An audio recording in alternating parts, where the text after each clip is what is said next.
Inverter LG double door fridge. এটার problem হচ্ছে ওপর নিচ কোনোটাই ঠান্ডা হচ্ছে না। যদিও ১ মাস আগে একটা টেকনিশিয়ান এসে গ্যাস চার্জ করেছে। তা আমি এসে পেছনের দিকে দেখছি যে লিকটা রিপেয়ার করেনি এবং গ্যাস চার্জ করে দিয়েছে।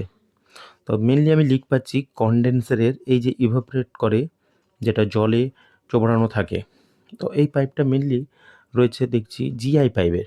তো আমি এখানে কপারের একটা বাইন্ডিং করে নতুনভাবে সেট করে দেবো এবং উপরেও যে কনডেন্সারটা রয়েছে এখানে 14 ইউ কনডেন্সার আমি দেবো।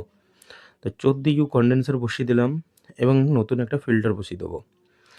নতুন ফিল্টার চেঞ্জ করার পর এইভাবে তোমরা দেখতে পাচ্ছ যে আমি কপারের কনডেন্সারটাকে বানিয়ে রেখেছি। এটা দেওয়ার সুবিধাটা হচ্ছে কি, জলটা এখানে জমলে ইভাপোরেট হয়ে যাবে আর এটা খুব ভালো দেওয়া বানানো। তো এখানে আমি কনডেন্সারটাকে একটু কেটে দিয়েছি এই কারণে যে এখানে পিসিবি বোর্ড রয়েছে। এবার ভ্যাকুমে বসিয়ে দিলাম। যেহেতু আমার এটা ডবল স্টেজের ভ্যাকুম পাম্প, তো সেই জন্য আমি এখানে মোটামুটি 10 থেকে 12 মিনিটের জন্য ভ্যাকুম করলাম। ভ্যাকুম করার পর একটু গ্যাস চার্জ করে টেস্ট করে নিলাম শ্যাম্পু সাবানের ফেনা দিয়ে। তো সব লিক নেই কোনো। তার ফলে কী হলো, আমি আবার গ্যাসটা চার্জ করলাম। এরপরে অ্যাম্পেরটা দেখতে পাচ্ছ 0.32 থেকে একটু রয়েছে বেড়ে।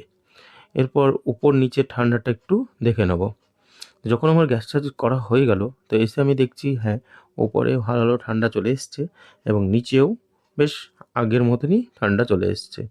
তো এইভাবে তোমরাও চেক করে নেবে যে ঠান্ডা ঠিকঠাক আসছে কি না, যে ফ্লোটা এয়ার ফ্লো, সেই ফ্লোটাও ঠিকঠাক আসছে কি না এবং ধীরে ধীরে দেখবে এর অ্যাম্পিয়ারটা বাড়তে শুরু করেছে। তো এইভাবে 0.5 থেকে 0.75 অর্থাৎ ওয়াটও কিন্তু 130-এর উপরে চলে গেল। তোমরাও সঠিকভাবে লিক চেক করে গ্যাস চার্জ করবে, কেমন?